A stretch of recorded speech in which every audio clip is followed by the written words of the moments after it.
আগামী 6 দিন এখন পর্যন্ত আমার জীবনের সবচেয়ে বড় চ্যালেঞ্জিং দিন হতে যাচ্ছে, কারণ এবার আমি আরোহণ করতে যাচ্ছি আফ্রিকা মহাদেশের সর্বোচ্চ চূড়া কিলিমানজারো। ওই তো দেখা যাচ্ছে কিলিমানজারোর চূড়া। এই 6 দিন আমাদের প্রতিটা পদক্ষেপ হবে নিজের এন্ডিউরেন্সের সাথে পরীক্ষা। আমাদের সামিটটা করতে খুব কষ্ট হয়েছে। আমরা ক্লাইম্ব করব প্রায় 70 কিলোমিটার পথ আর রাত কাটাবো খোলা আকাশের নিচে। যুদ্ধ করব হাই অল্টিটিউড, প্রতিকূল আবহাওয়া, ফ্ল্যাশ ফ্লাড এবং তুষার ঝড়ের সাথে। এটাকে আসলে স্নোফল বলাই উচিত না, এটা বরফের ঢেলা পড়তেছে। 5895 মিটার উচ্চতার আকাশচুম্বী কিলিমানজারো শুধু একটি পাহাড়ি নয়, একটি সুপ্ত আগ্নেয়গিরি and witness to the human evolution.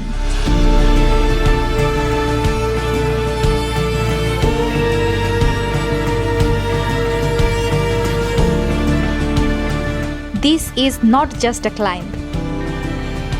This is a journey through the very same path where ancient humans took their first step.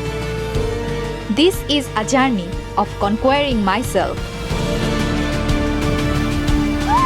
এই সিরিজের 3টি এপিসোডে আমার সাথে আপনারাও প্রথমবারের মতো এই ভলকানিক জায়ান্টকে এক্সপ্লোর করতে যাচ্ছেন বাংলা ভাষায়। তাহলে চলুন এই রোমাঞ্চকর যাত্রা শুরু করা যাক।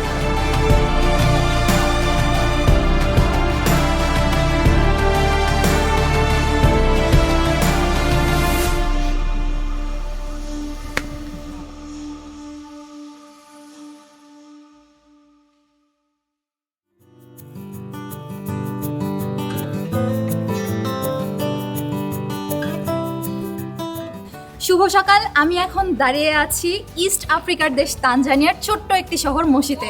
আর এই মশি শহর থেকে কিলিমানজারোর উদ্দেশ্যে আমাদের যাত্রা শুরু হবে। প্রথম দিন আমরা এখানে একটা ছোট্ট হোটেলে ছিলাম। তো গতকাল আমরা যখন আসতেছিলাম এয়ারপোর্ট থেকে, গতকালকে সারাদিন প্রচণ্ড পরিমাণে বৃষ্টি হয়েছিল এবং I was feeling so disappointed যে আজকে কি হবে। তো আজকে আলহামদুলিল্লাহ ওয়েদার এত সুন্দর যে সকালে উঠেই I was just surprised with this amazing view. Just কল্পনা করেন যে আপনি এই বাড়ির মালিক আর প্রতিদিন সকালে ঠিক এই রকম একটা ভিউ দেখে আপনার ঘুম ভাঙে। সে যাই হোক, আপনাদের কিলিমানজারোর রুটগুলোর সাথে পরিচয় করিয়ে দেই। মাচামে সহ কিলিমানজারোর চূড়ায় যাবার মোট 7টি রুট আছে। এদের মধ্যে সবচেয়ে শর্ট রুট হলো 5 দিনের মারাঙ্গো রুট, আর সবচেয়ে লম্বা রুট হচ্ছে 9 দিনের নর্দার্ন সার্কিট রুট, যেটা মাঝে মাঝেই বন্ধ করে দেয়া হয়। মারাঙ্গো আর রংরাই ব্যতীত বাকি সব রুট অর্থাৎ মাচামে, লেমোসো, শিরা এবং উম্বুই ইভেনচুয়ালি একই রুটে মিলিত হয়। তবে যে রুটেই ওঠেন না কেন, নেমে আসার রুট কিন্তু আলাদা। মিউকা রুট অত্যন্ত স্টিফ হবার কারণে এই রুট শুধুমাত্র নামা কিংবা মালপত্র বহনের জন্য ব্যবহার করা হয়। কেন আমি মাচামে রুট চুজ করলাম তা রাস্তায় যেতে যেতে বলছি, কিন্তু আপাতত আমি আজকের রুট প্ল্যানটা বলে দেই। মাচামে গেট থেকে শুরু করে মাচামে ক্যাম্প পর্যন্ত পৌঁছাতে আমাদের আজকে 11 কিলোমিটার রাস্তা অতিক্রম করতে হবে এবং প্রায় 1000 মিটারেরও বেশি এলিভেশন গেইন করতে হবে এবং সময় লাগতে পারে 4 থেকে 5 ঘন্টা।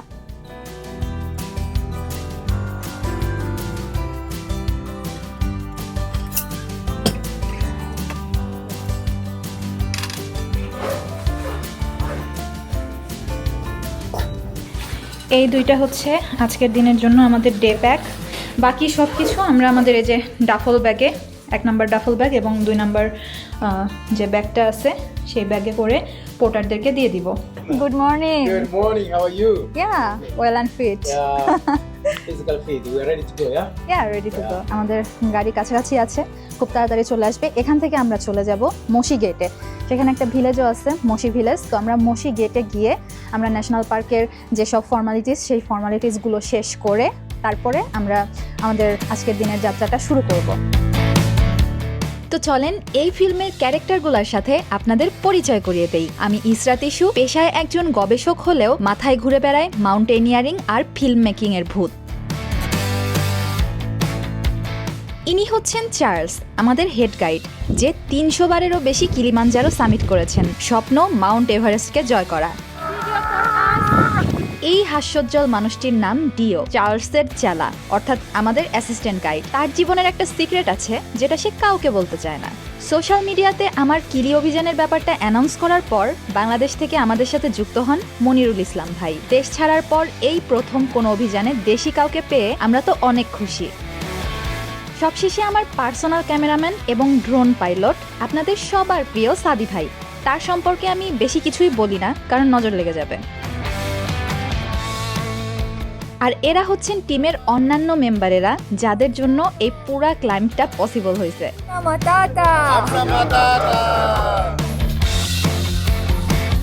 তাহলে চলেন রাস্তায় ফেরা যাক। What's your role in our trip? Chef. Chef, wow, Yeah. you're the kitchen man. Stomach engineer. Yeah, stomach engineer. Yeah.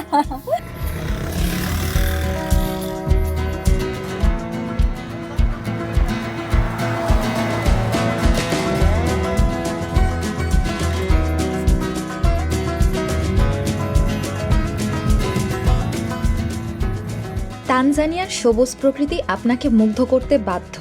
Volcanic ইরাপশনের মাধ্যমে সৃষ্টি হবার কারণে এখানকার মাটির রং কালো এবং সেই সাথে অনেক উর্বরও বটে। এই মাটির একটা অদ্ভুত ঘ্রাণ আছে। পাহাড়ি আঁকাবাঁকা রাস্তা ধরে খুব বেশি সময় লাগলো না, মাত্র 30 মিনিটেই আমরা পৌঁছে গেলাম মাচামে গেটে।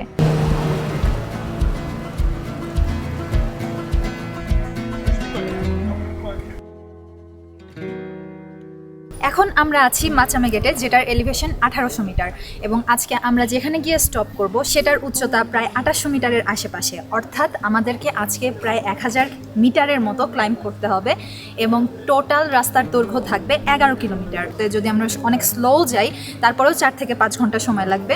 তবে হ্যাঁ, একটা জিনিস আমাদেরকে মাথায় রাখতে হবে, আমাদের বেশি তাড়াহুড়া করা চলবে না, কারণ এখান থেকে উহুরু পিক পর্যন্ত মোট রাস্তা হচ্ছে 40 কিলোমিটার। আর এই 40 কিলোমিটারের রাস্তার মধ্যে আমাদেরকে 5895 মিটার উচ্চতা পর্যন্ত যেতে হবে, যেটা কিনা আমরা যে এভারেস্ট বেস ক্যাম্প ট্রেকিংয়ে গিয়েছিলাম সেই কালা পাথর, যেটা 5700 মিটার উচ্চতা যেটার ছিল, সে পর্যন্ত যেতে আমাদের 12 থেকে 13 দিন সময় লেগে গিয়েছিল।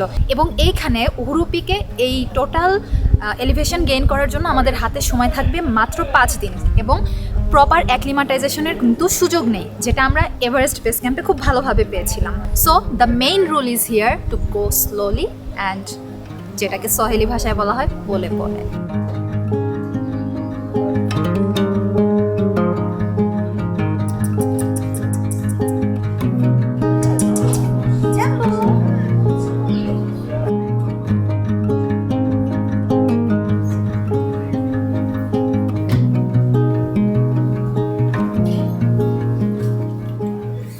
Only have two.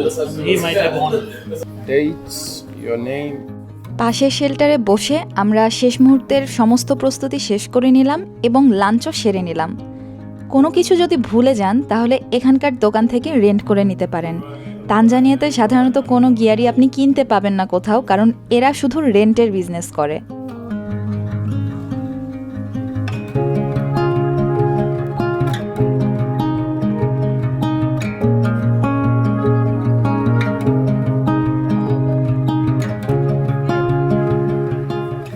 মাচামে গেইটে গাইড এবং পোর্টারদের জোরশোর প্রস্তুতি চলছে। আগামী 6-7 দিনের সমস্ত সাপ্লাইস আমাদেরকে নিচে থেকে এখান থেকেই নিয়ে যেতে হবে। প্রত্যেক পোর্টার 20 কেজির বেশি ওজন বহন করতে পারবে না, আর এখানে সেভাবেই ওজন করে দেয়া হচ্ছে।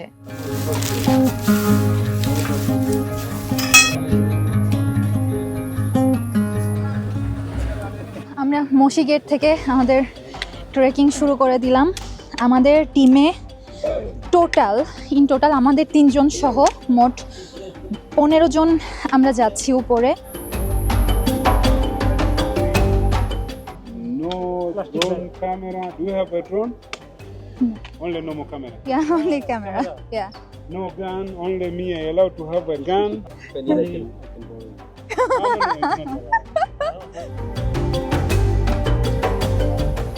এই রাস্তাটা শুধুমাত্র সামনে পর্যন্ত অল্প একটু কিছুক্ষণ যাবে, এটা শুধুমাত্র ওই রেস্কিউ টিমের জন্য। You guys are not paying for insurance? No. Kilimanjaro ক্লাইম্বিংয়ের সবচেয়ে স্পেশাল ব্যাপারটা হলো এর 5টি ইকোলজিক্যাল জোন।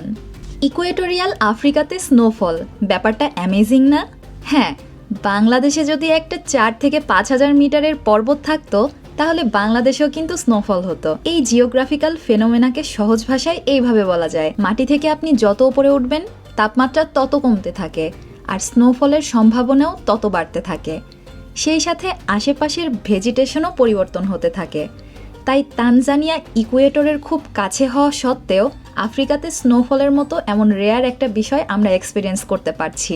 এই ক্লাইম্বের 6 দিনে আমরা 5টি ভিন্ন ভিন্ন ইকোলজিক্যাল জোন পার করব। 700 থেকে 1800 মিটার উচ্চতা যেটা আমরা গাড়িতে করে পার করে আসলাম সেটা ছিল কাল্টিভেশন জোন। এই মুহূর্তে আমরা রেইন ফরেস্ট জোন পার করছি যেটা 1800 থেকে 2800 মিটার পর্যন্ত থাকবে। এই লাশ গ্রিন ফরেস্ট পার করে 2800 মিটারের পর আমরা মোরল্যান্ড এবং হেদারল্যান্ড জোনে ট্রানজিশন করব, যেটা 2800 থেকে 3350 এবং তার পরবর্তী রিজিয়নগুলোতে দেখতে পাবো। 4000 থেকে 5000 মিটারে আমরা পৌঁছে যাব আলপাইন ডেজার্ট জোনে, যেখানে পাথর ছাড়া আর কিছুই থাকবে না, এবং সবশেষে 5000 মিটারের উপর থেকে শুরু হবে আর্কটিক জোন। তো তাহলে চলেন এবার রাস্তায় ফেরা যাক। সুপ্ত আগ্নেয়গিরি কিলিমানজারো, যা কিনা পৃথিবীর সর্বোচ্চ ফ্রি স্ট্যান্ডিং মাউন্টেন, সে তার প্রতিটি পদক্ষেপে আমাদের জন্য কি কি অ্যাডভেঞ্চার নিয়ে বসে আছে তার খোঁজে নেমে পড়ি।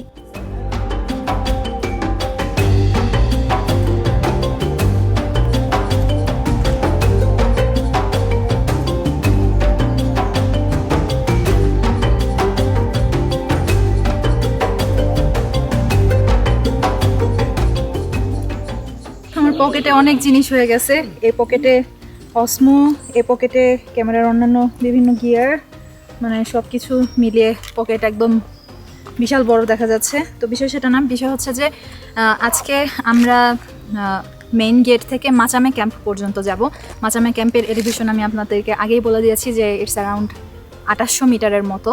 তো মাচামে ক্যাম্প যাওয়া পর্যন্ত আপনারা রাস্তায় এরকম টয়লেট দেখতে পাবেন। সো আপনাদের যদি কোনো ইমার্জেন্সি থাকে তো তাহলে আপনারা রাস্তাতেই টয়লেট করে নিতে পারবেন।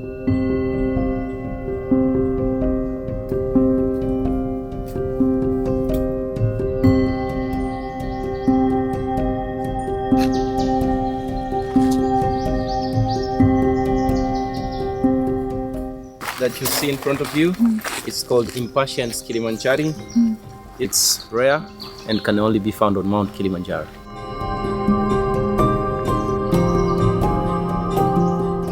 এই ফুলটার নাম হচ্ছে ফায়ারবল লিলি। এই ফুলটাও অনেক রেয়ার।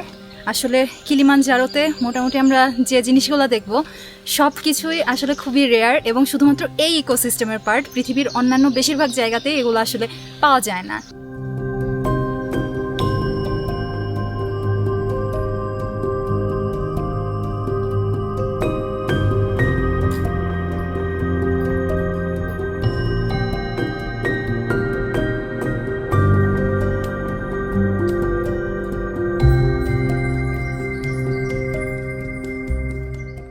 এখন আপনাদের প্রশ্নের উত্তর দেই যে কেন আমি মাচামে রুট চুজ করলাম। আপনার হাতে যদি আমার মতো সময় কম থাকে আর আপনি ভালো অ্যাক্লিমাটাইজেশন অপরচুনিটি সহ ক্লাইম্ব করতে চান তাহলে আপনার অবশ্যই মাচামে রুট চুজ করা উচিত। তবে আপনি যদি তাঁবুতে থাকতে কমফোর্ট ফিল না করেন তাহলে মারাঙ্গো রুট চুজ করতে পারেন, কারণ শুধুমাত্র মারাঙ্গো রুটেই থাকার জন্য হাট আছে আর অ্যাক্লিমাটাইজেশনের সুযোগও ভালো। উম্বুই আর রংরাই রুট অতটা পপুলার না, কারণ এটা খুব বেশি স্টিফ এবং অ্যাক্লিমাটাইজেশনের সুযোগ অনেক কম। আপনি যদি অনেক বেশি এক্সপেরিয়েন্সড হাইকার না হয়ে থাকেন তো তাহলে এই দুইটা রুট চুজ না করাই বেস্ট অপশন হবে। অন্যদিকে শিরা আর লেমসও কমপ্লিট করতে 7 থেকে 8 দিন সময় লাগে, আর এসব রুট মূলত প্রথম 2 দিন পর পুরোটা রাস্তা মাচামে রুটের সাথে এক হয়ে যায়, তাই স্পেশালি তেমন কিছু থাকছে না। আবার দিনের সংখ্যা বেড়ে গেলে আপনার টোটাল প্যাকেজ খরচও কিন্তু বেড়ে যাবে। এই সব কিছু বাদ দিলেও মাচামে হচ্ছে সবচেয়ে সিনিক রুট, আর তাই খরচ, দিনের সংখ্যা, সিনিক ভিউ ইত্যাদির বিচারে সব মিলিয়ে আমার জন্য মাচামেকেই পারফেক্ট মনে হয়েছে। তবে আপনি আপনার প্রয়োজন অনুযায়ী কাস্টমাইজ করে নিতে পারেন। Actually, I'm his guide Okay. because I'm telling him lots of stories. Yeah, I tell a lot for story, for the countries, for the mountains. And we are talking about the politics, Yeah, the politics. finance. আমরা এখনো halfway এসে পৌঁছাই নাই, পানি খেয়ে দ্রুত হাঁটা দিতে হবে।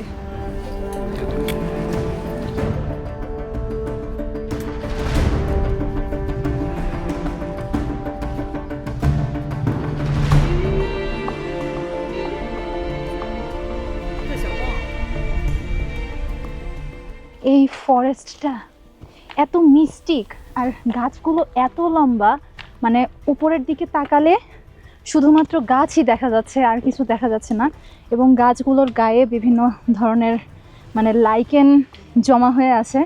তো সব কিছু মিলিয়ে দেখতে একদম অসাধারণ একটা মায়াময় পরিস্থিতি।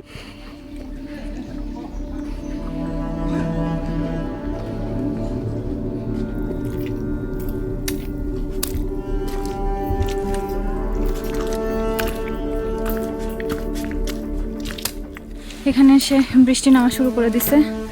আমরা সবাই যে যার রেইন কভার বের করে পরে নিব এখন।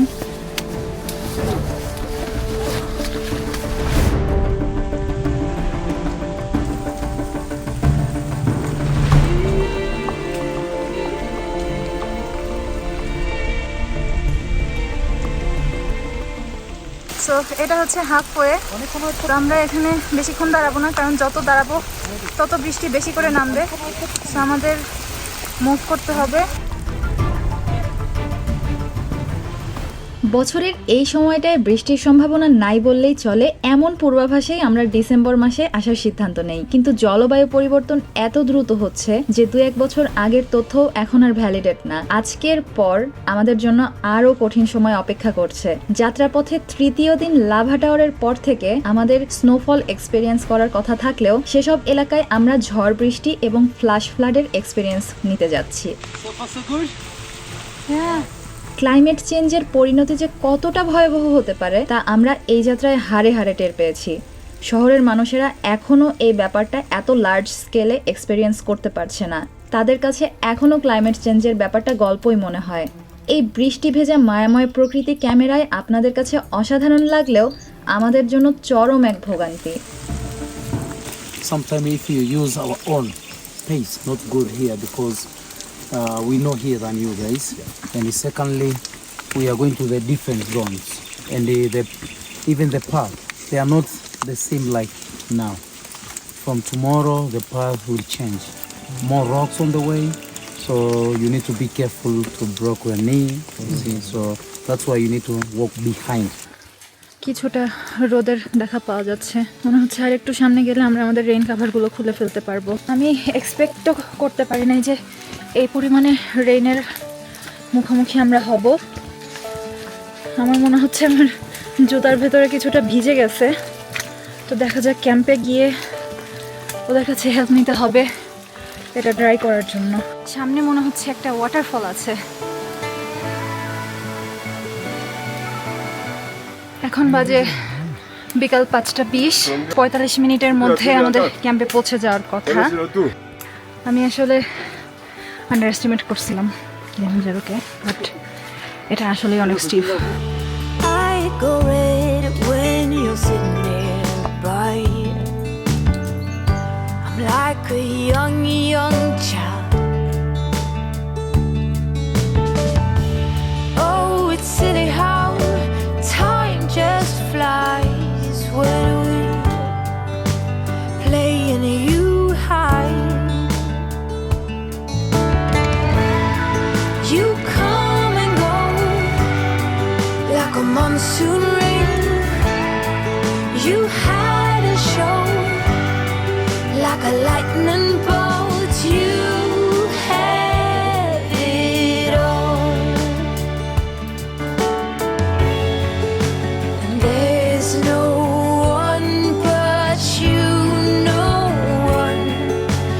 There's no one but you. No one. আসো আসো আসো, টেনে তুলি, আসো। Are you feeling good? Good, good. Good good. Thai accent থেকে বের হতে পারতেছ না। But you. He is still speaking English in Thai accent.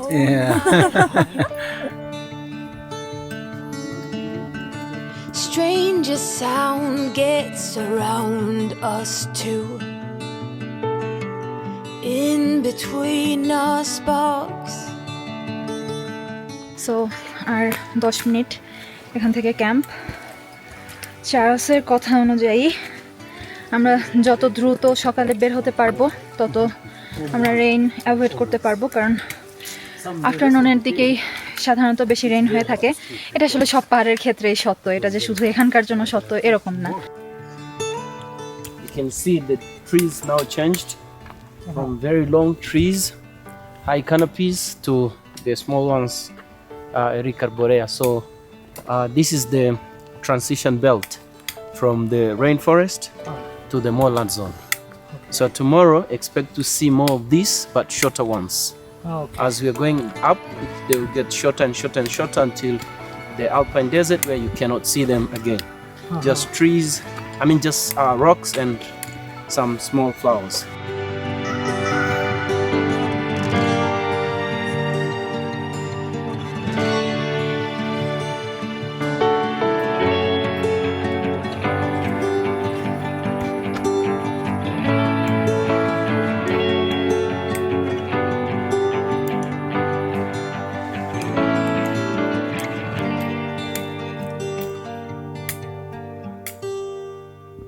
হঠাৎ করে কখন রেইন ফরেস্ট জোন থেকে মোরল্যান্ড জোনের ট্রানজিশন শুরু হয়ে গেছে সেটা টের পাবেন এই পেট্রোলিয়াম ফ্লাওয়ার দেখে। ড্রাই সিজনে এই গাছগুলো থেকেই ওয়াইল্ড ফায়ারের সূত্রপাত হয়, তাই এটার এমন অদ্ভুত নাম দেয়া হয়েছে।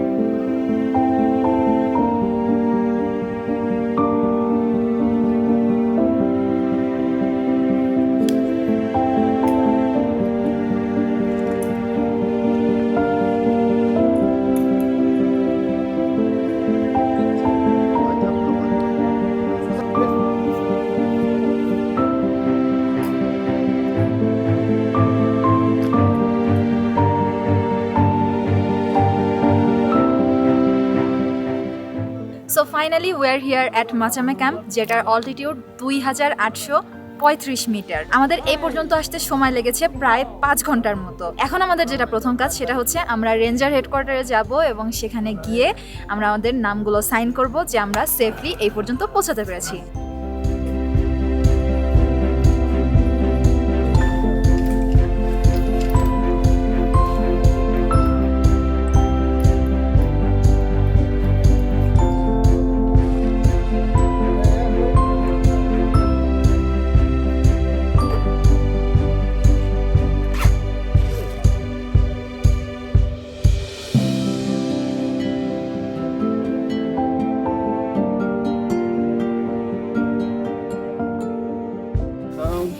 Welcome. Oh, this is welcome. Yeah, thank you. What is this called? Avocado Avocado? cocktail. Cocktail. Ah, okay. like avocado. আমার জুতার মধ্যে বেশ কিছুটা পানি ঢুকছিল, তো ওদের এখানে ড্রাই করারও তেমন কোনো সিস্টেম নাই। সো আমি জুতাটা ঠিক এইখানে উপর করে রেখে দিছি। Wow, cucumber soup. This is vegetable sauce with tilapia fish.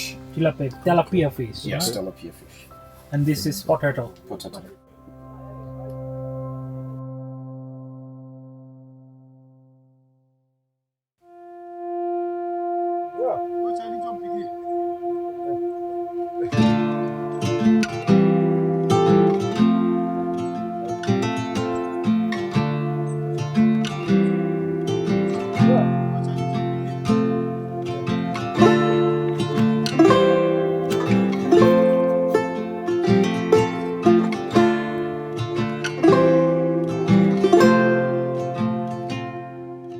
Good morning from Machame camp. এখন বাজে সকাল 7:30 আর এরই মধ্যে আমরা ঘুম থেকে উঠে আমাদের ব্যাগপত্র সব গুছিয়ে অলরেডি আমরা আমাদের ব্রেকফাস্টও কিন্তু সেরে নিয়েছি। রাতটা খুবই চিলিং একটা নাইট ছিল, প্রচণ্ড পরিমাণে ঠান্ডা। আমি কল্পনাও করতে পারি না যে 2800 মিটার অল্টিটিউডে এসেই টেম্পারেচার 0 ডিগ্রির কাছাকাছি চলে যাবে। থ্যাঙ্কস গড যে আমরা নিচ থেকে আরেকটা স্লিপিং ব্যাগ রেন্টে নিয়ে আসছিলাম। তো এখানে আসার পর বুঝলাম যে এই জায়গাতেই এই পরিমাণে ঠান্ডা, সো উপরে গিয়ে আমাদেরকে হয়তো বা আরও বেশি ঠান্ডার মুখোমুখি হতে হবে।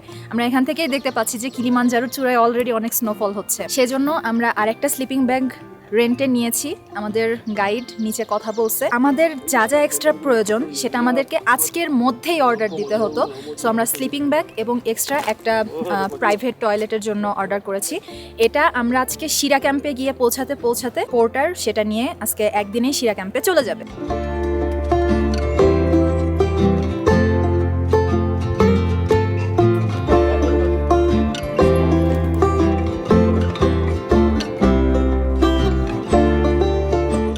প্রতিটা ক্যাম্পেই ট্রেক শুরু হওয়ার আগে এবং রাতে ঘুমাতে যাওয়ার আগে আমাদের ব্লাড অক্সিজেন এবং হার্ট রেট মাপা হচ্ছে। 89 going up. ক্যাম্পে এখন প্যাক আপ চলছে। আমরা রেডি হয়ে বের হওয়ার পরপরই পোর্টাররা টেন্ট গুটিয়ে রওনা হবে পরের ক্যাম্পে। আবার আমরা পরের ক্যাম্পে গিয়ে পৌঁছানোর আগেই তারা সেখানে গিয়ে সব সেট আপ করে ফেলবে।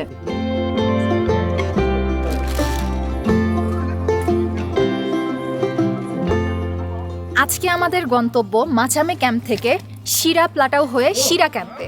তো শিরা ক্যাম্পের উচ্চতা 3750 মিটার, অর্থাৎ আজকেও কিন্তু আমাদের প্রায় 900 থেকে 950 মিটারের মতো এলিভেশন গেইন করতে হবে। এবং আজকেই কিন্তু আমরা রেইন ফরেস্ট জোন থেকে মোরল্যান্ড জোনে ট্রানজিশন করতে যাচ্ছি। আজকে আমাদের রাস্তা কিন্তু অনেক বেশি কঠিন হতে যাচ্ছে, কারণ গতকালকে আমরা যে এলিভেশন গেইন করেছিলাম 11 কিলোমিটারে, আজকে সেই এলিভেশন গেইন করতে হবে আমাদের মাত্র 7 কিলোমিটারের মধ্যে। সো বোঝাই যাচ্ছে যে খুবই স্টিফ একটা ক্লাইম্বিং হতে যাচ্ছে। তো তাহলে চলেন আমাদের দ্বিতীয় দিনের যাত্রা আজকে শুরু করা যাক।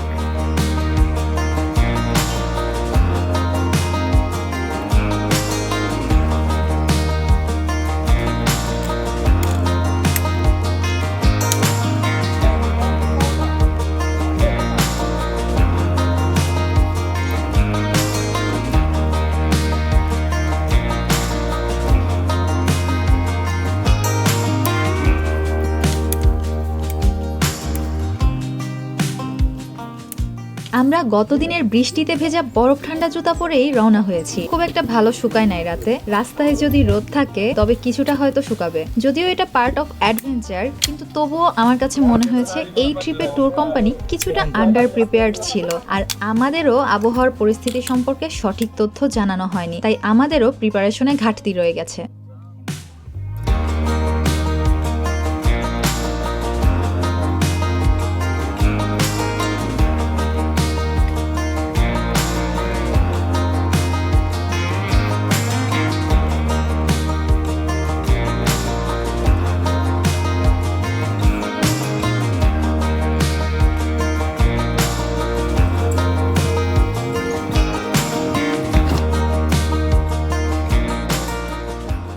গাছের সাথে ঝুলে থাকা এই লাইকেনগুলোকে বলা হয় ওল্ড ম্যানস বেয়ার্ড, যা শুধুমাত্র মোরল্যান্ড জোনেই পাওয়া যায়। এসব লাইকেন অনেক ধরনের ট্রেডিশনাল মেডিসিন তৈরির কাজেও ব্যবহার করা হয়ে থাকে। সহজ ভাষায় বলতে গেলে লাইকেন হচ্ছে একটি কমপ্লেক্স ফর্ম অফ লাইফ, যেখানে ছত্রাকের সাথে শৈবাল বা সায়ানোব্যাকটেরিয়া একটি সিম্বায়োটিক রিলেশনে থাকে।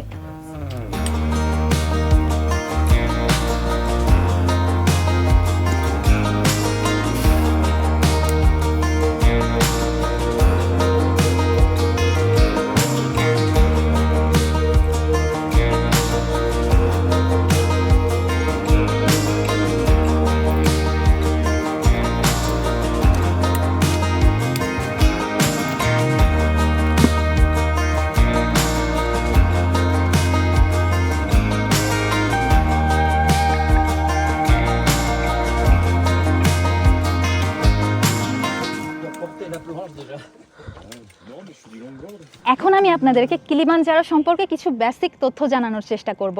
এই পার্টটা অবশ্যই মনোযোগ দিয়ে শুনবেন, কারণ এই তথ্যগুলো পরবর্তীতে গিয়ে আমি যে স্টোরিগুলো বলবো সেগুলো বোঝার জন্য রেলেভেন্ট হবে। পুরো সিরিজ জুড়েই আমি আপনাদেরকে প্রি হিস্টোরিক অনেক স্টোরি বলবো।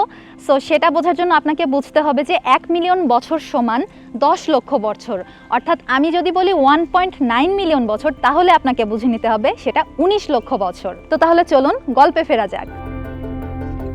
কিলিমানজারো একটি সুপ্ত আগ্নেয়গিরি, আর এটা কোনো পর্বতমালার অংশ নয়, তাই এটাই পৃথিবীর সর্বোচ্চ ফ্রিস্ট্যান্ডিং মাউন্টেন।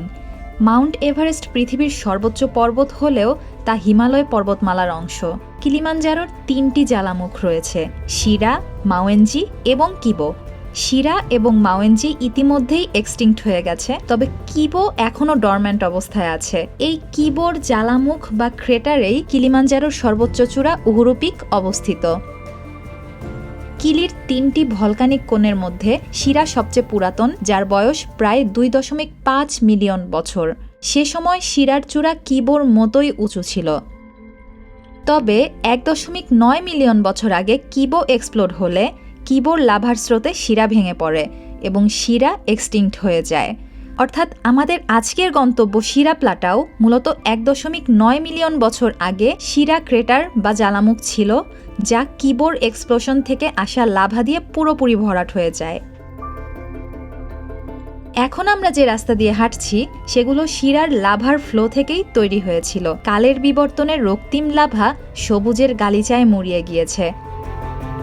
লাভা ঠান্ডা হয়ে লাভা টিউব ফরমেশনের মাধ্যমে শিরা প্লাটাওয়ের আশেপাশে হাজার হাজার কেপ তৈরি করেছে। বর্তমান সময়ে হাওয়াই দ্বীপে এমন সিমিলার ধরনের কেপ ফরমেশন দেখা যায়। কিলিমাঞ্জারোতে প্রাপ্ত লাভা কেপগুলো আইসল্যান্ডের লাভা কেভের চাইতেও মিলিয়ন বছরের পুরাতন, তাই সময়ের বিবর্তনে কেভগুলো অনেকটাই ক্ষয়ে গেছে। কিলিমাঞ্জারোর দ্বিতীয় জ্বালামুখ মাওয়েঞ্জির গল্পটা না হয় পরের জন্যই তোলা রইল।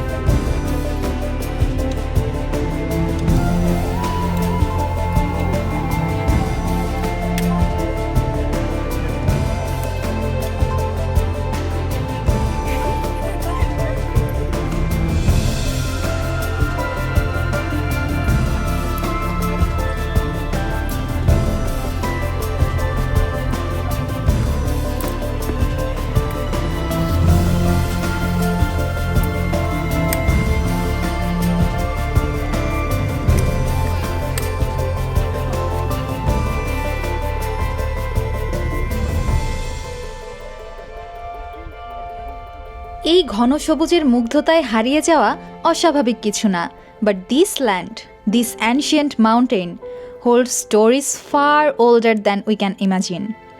মানুষের বিবর্তনের ইতিহাসের সাথে কিলিমাঞ্জারোর রয়েছে এক অবিচ্ছেদ্য বন্ধন।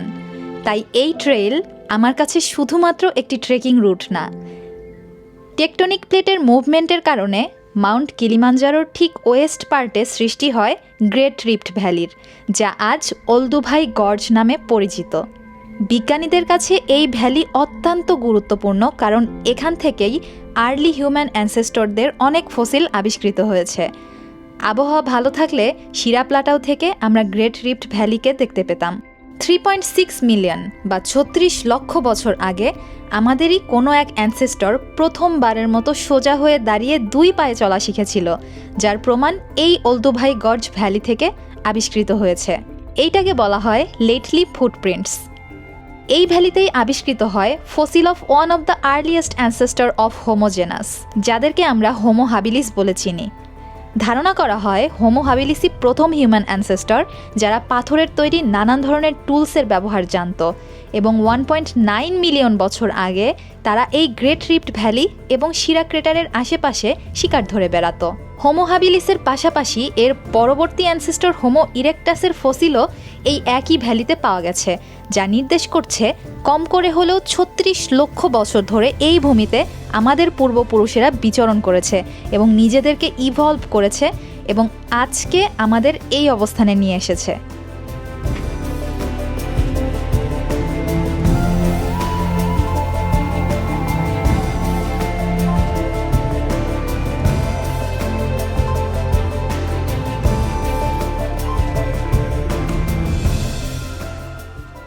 আমি ভাবতেই অনেকটা ইমোশনাল হয়ে যাচ্ছি যে আমি আজকে যে রাস্তা দিয়ে হেঁটে যাচ্ছি ঠিক সেই রাস্তা দিয়ে 19 লক্ষ বছর আগে আমাদেরই অ্যানসেস্টরেরা কতটা অনিশ্চিত জীবনযাপন করেছে। সেই সময় তারা গুহা মানব ছিল। তারা এই পাহাড়ের গায়ে পাথরের তৈরি হাতিয়ার দিয়ে শিকার ধরে সেগুলোর কাঁচা মাংস খেয়েছে। আফ্রিকা মহাদেশের সর্বোচ্চ চূড়া কিবোকে নিজের চোখের সামনে তৈরি হতে দেখেছে এবং সেটাকে এক্সপ্লোরও হতে দেখেছে। এমনকি তারা শিরাকে এক রাতের মধ্যে কলাপসড হয়েও যেতে দেখেছে। আমরা আজকে সেই একই রাস্তায় হেঁটে যাচ্ছি, কিন্তু আমাদের উদ্দেশ্যটা ভিন্ন।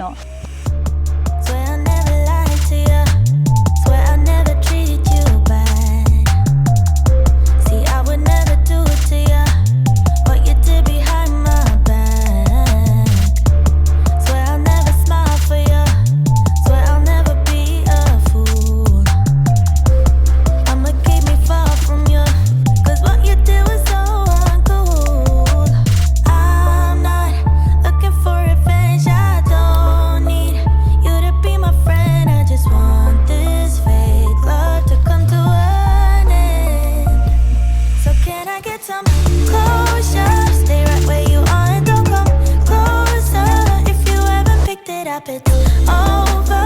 You wanted her, so just give me what I deserve. So can I get some closure? Stay right where you are, don't come closer. If you haven't picked it up, it's over. Run back to her, 'cause I got what I want, closure. Wasted too much heart on you.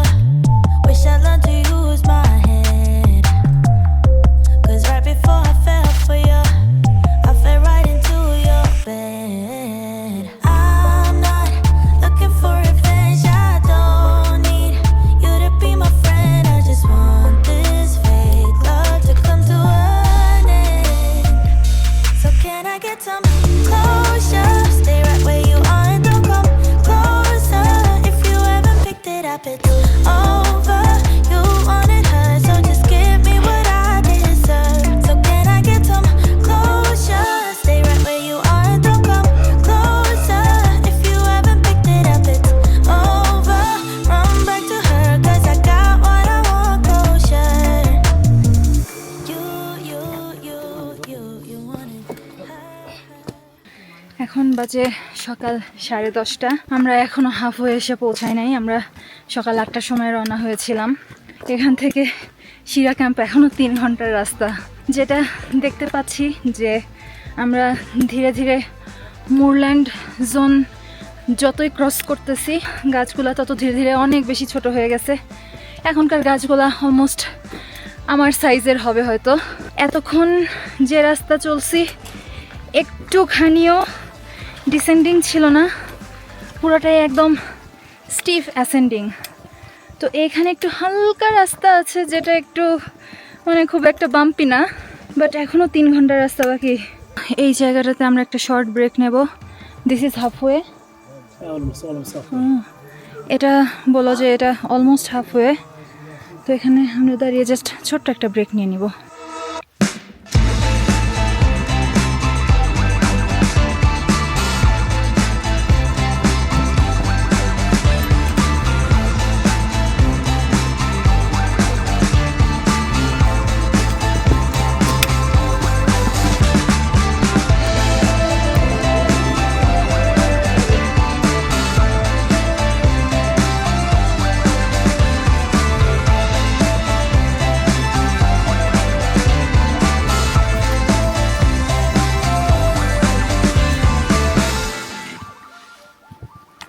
It's very steep here.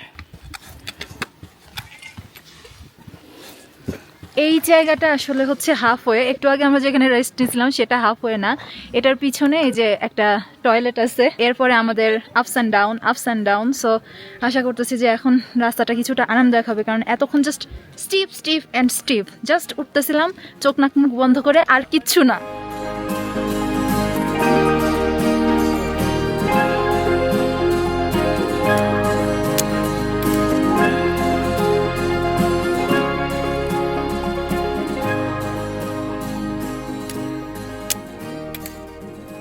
Now we are going to approach the third hill for today. খুব তাড়াতাড়ি মনে হয় বৃষ্টিও চলে আসবে। কিছুটা গুড়ি গুড়ি বৃষ্টির ছিটা আমার গায়ে লাগতেছে। দেখা যাক ট্রেনে কত দূর যাওয়া যায়। We don't have to depend on destiny. We already know just what we feel. Just take my hand, I'll be all you need. Hold on to the hopes and dreams we shared along the way, and promise you won't let them fade away.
ক্যাম্পের প্রায় কাছাকাছি চলে আসছি, আর খুব সম্ভবত 10 থেকে 20 মিনিটের মতো সময় লাগবে শিরা ক্যাম্পে পৌঁছাতে।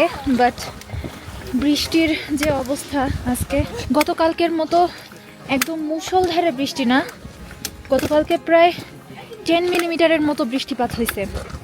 তো আজকে এখনও এরকম বৃষ্টি আমাদের ক্যাচ আপ করে নাই, তবে মনে হচ্ছে যে বৃষ্টি নামবে।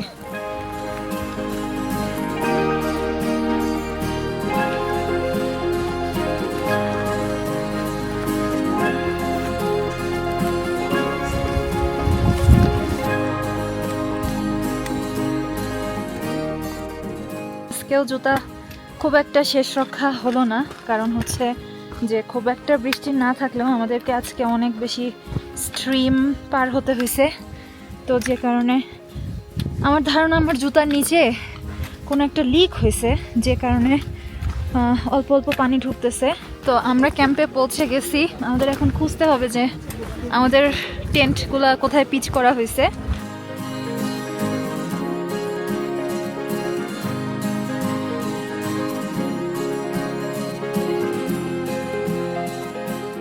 ভাইয়া আগে চলে আসলে চলে আসলেন তাহলে আজকে আশেপাশে তো কোনো ভিউ নাই। হ্যাঁ, সব কিছু ভিজে একদম অবস্থা খারাপ।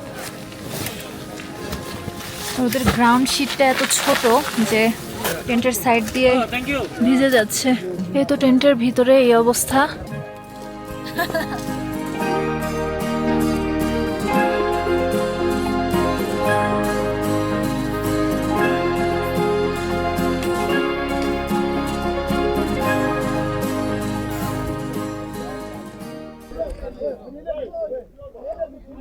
আমার খুব ইচ্ছা ছিল যে বাইরের ভিউ দেখতে দেখতে আপনাদের সাথে কথা বলার, বাট সেটা আপাতত হচ্ছে না। যাই হোক, যেটা হয় ভালোর জন্যই হয়।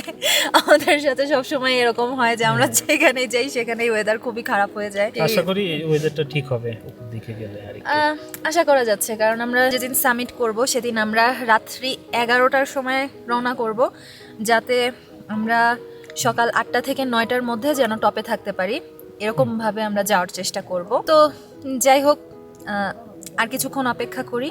যদি বাইরে আবহাওয়া ভালো হয়, বিকালবেলা আমি বাইরে বের হয়ে আপনাদেরকে কিছু ভিউ দেখানোর চেষ্টা করব এবং ট্রেল আপডেটটা দেওয়ার চেষ্টা করব।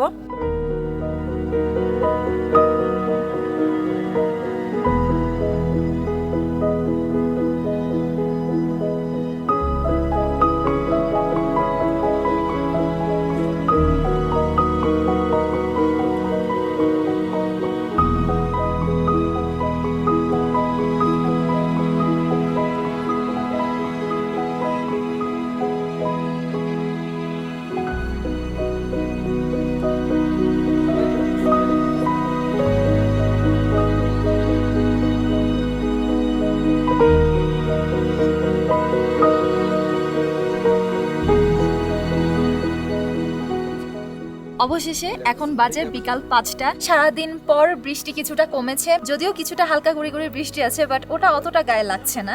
এবং এখন মেঘ সরে যাওয়ার পর আমরা খুবই সুন্দর একটা ভিউ দেখতে পাচ্ছি। এবং আমি জাস্ট চিন্তা করতেছি যে আজকে আমরা যে জায়গা দিয়ে ট্রেকিং করে আসলাম, সেই জায়গাগুলোর ভিউ যদি আমরা দেখতে পেতাম তাহলে কতই না সুন্দর হতো। শুধুমাত্র প্রথম ক্যাম্পেই আমাদের পোর্টাররা গতকালকের জন্য পানি নিয়ে আসছিল উপরে, এবং আজকে থেকে আমরা যতদিন পর্যন্ত উপরে যাব ততদিন পর্যন্ত আমাদেরকে এই ঝর্ণাটা ফলো করবে, এবং এই ঝর্ণার পানিটাই কিন্তু আমাদেরকে খাওয়ানো হচ্ছে। এবং ওদের মতে যে এই ঝর্ণার পানিটা খুবই পিওর এবং এটাতে কোনো রোগ জীবাণু নাই, ইভেন এটাতে নাকি ওয়াটার পিউরিফিকেশন ট্যাবলেট দেওয়ারও কোনো প্রয়োজন নাই।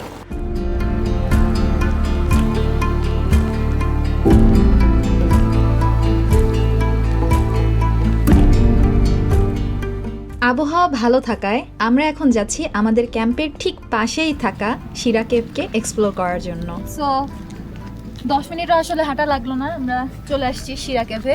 এই কেভের ব্যাপারে nothing so special, but still এখানে বিশাল বড় একটা কেভ আছে, সবাই দেখতে আসে। কারণ হিসেবে বলা হয়ে থাকে যে এর আগে প্রথম দিকে যখন কিলিমানজারো সামিটের জন্য সবাই আসতো, তখন এখানকার যে পোর্টাররা আছে তাদেরকে এই কেভে ঘুমাতে দেয়া হতো। কিন্তু একটা সময় অথরিটি এইটা বুঝতে পারে যে প্রাকৃতিক উপায়ে ডিগ্রেডেশন কিংবা ভেঙে পড়া ছাড়াও শিরা প্লাটাওয়ে ছড়িয়ে ছিটিয়ে থাকা হাজারো ভলকানিক কেভগুলো মানুষের অসচেতনতার কারণে নষ্ট হয়ে যেতে পারে, যা এই অ্যানশিয়েন্ট মাউন্টেনের অথেন্টিসিটি নষ্ট করবে। তাছাড়া যেহেতু এই কেভগুলো অনেক ফ্র্যাজাইল, তাই এখানে অবশ্যই পোর্টারদের জীবনের ঝুঁকি তো থাকেই। এবং তারপর থেকে এই শিরা কেভে কেউ কিন্তু আর থাকতে পারে না।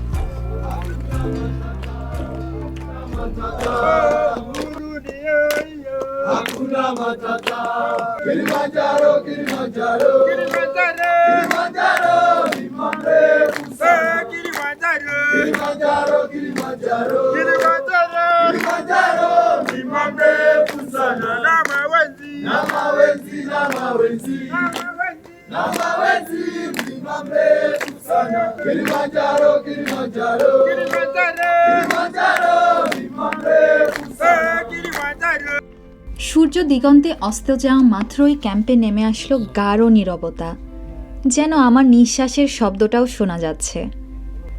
আবহাওয়া, উচ্চতা, পথের দৈর্ঘ্য এবং ডিফিকাল্ট টেরেইন সব কিছুর জন্য আগামীকাল থেকে আমাদের চ্যালেঞ্জ আরও বেড়ে যাবে। এরপর আর ঠিকমতো ঘুমও হবে না, তাই সবাই আজ ভালোভাবে ঘুমিয়ে নিচ্ছে। কিন্তু আমার ভাবনার চাকা যেন থামছেই না। পৃথিবীতে প্রাণী জগতের ইভলিউশন নিয়ে আমার কৌতূহল সেই ছোটবেলা থেকেই, কিন্তু আজকে কেন যেন সেটাকে আরও তীব্রভাবে অনুভব হচ্ছে। আচ্ছা, এই আকাশের নিচেই তো কয়েক লক্ষ বছর আগে ইভলভ হওয়া প্রথম মানুষটি ঘুমিয়েছিল। এই শিরা প্লাটাওয়ে দাঁড়িয়েই তো হোমো হাবিলিস ঠিক একই সূর্যাস্ত দেখেছিল। হয়তো এই আকাশের নিচে শুয়ে তারাও অসীম মহাকাশের তারাদের রহস্য খুঁজতে চাইতো। হোমো হাবিলিসের পরবর্তী অ্যানসেস্টর হোমো ইরেক্টাসও এই একই আকাশের নিচে বসে প্রথম আগুনের ব্যবহার শিখেছিল 17 লক্ষ বছর আগে, যা মানব সভ্যতার ইতিহাসকেই পাল্টে দিয়েছিল। আচ্ছা, তারা কিভাবে তাদের এই প্রথম আবিষ্কার উদযাপন করেছিল? নাকি তারা বুঝতেই পারেনি যে তারা কত বড় আবিষ্কার করে ফেলেছিল সেদিন? এই প্রকৃতিতেই ছিল আমাদের পূর্বসূরীদের পদচারণা। তখন তারা আমাদের মতো জানতো না কি খাওয়া যায় আর কি যায় না। হয়তো কত বিষাক্ত জিনিস খেয়ে তাদের প্রাণ যাবার পর অন্যরা বুঝতে পেরেছে যে কি খাওয়া যায় আর কি যায় না। এরপর সেই জ্ঞান পরবর্তী প্রজন্মে ট্রান্সফার করে দিয়েছিল গুহাচিত্রের মাধ্যমে।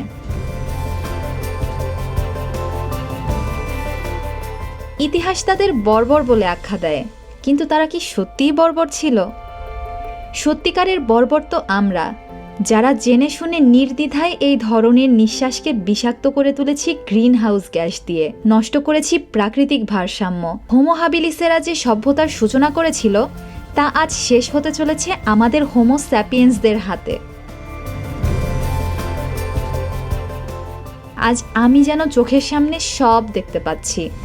এই অনুভূতি ব্যক্ত করা সম্ভব না, শুধুই একরাশ হতাশা কাজ করছে, কারণ ইতিহাস জানবে এই সুন্দর পৃথিবী আমাদের হাতেই ধ্বংস হয়েছে, আর আমি সেটার একটা পার্ট ছিলাম। আমি জানি না আপনারাও আমার মতো ফিল করছেন কি না। আপনাদের যে কোনো অনুভূতি কিংবা জিজ্ঞাসা আমাকে কমেন্টে জানাবেন। আমি আপনাদের কমেন্ট পড়তে এবং উত্তর দিতে খুবই পছন্দ করি।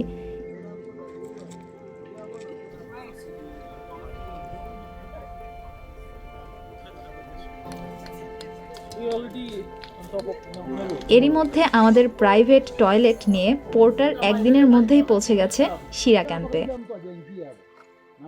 First of all, you need to boil water because we are in the mountain, so we are not cooking like home.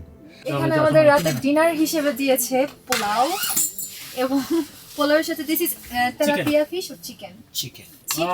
Wow. Okay.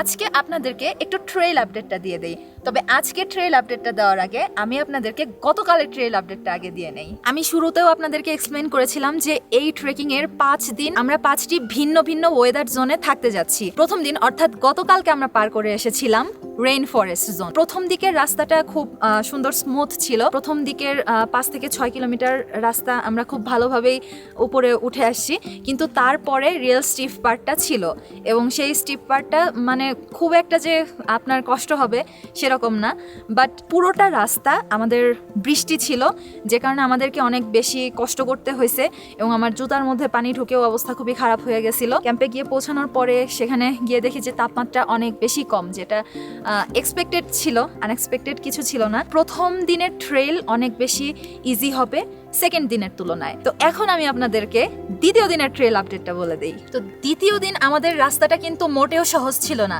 কারণ দ্বিতীয় দিন পুরা রাস্তাটাই একদম খাড়া স্টিফ রাস্তা ছিল।